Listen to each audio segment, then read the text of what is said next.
Samurai ruled Japan was the Wild West of arranged marriages. There were cutthroat battles between youngsters and evil matchmakers who breathed lies to get them to marry.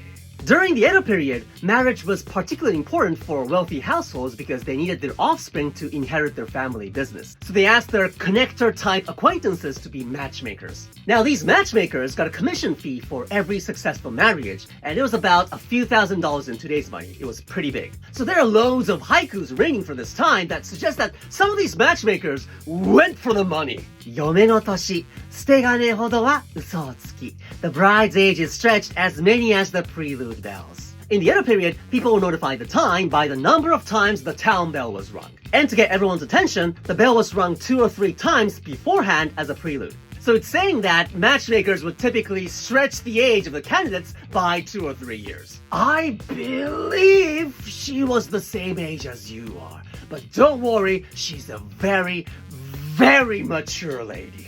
If I'm not mistaken, he's 29. But he will look as reliable as a 45-year-old. But young Edo people were not just going to be easy prey to these matchmakers. They went out to do some fact-checking. Now, Edo men seem to have been very picky about women's looks. Not many of them had a mirror, obviously. So they wanted to see their bride candidates in their most natural state, or in other words, no makeup.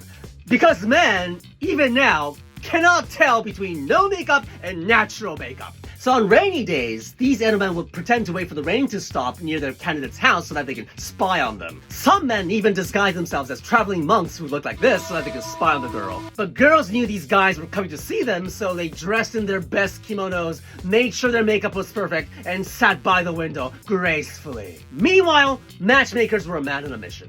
Oh, the boy turned down the last candidate because he didn't like her looks?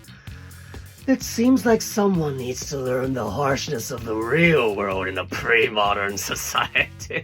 So in some extreme cases, they hired an extraordinarily beautiful woman to pose as the bride candidate, and on the wedding day, they swapped her back with a real bride. In Japanese weddings, the bride wears this big headpiece, and she's always like slightly bowing elegantly, and it would be disrespectful for the groom to do this.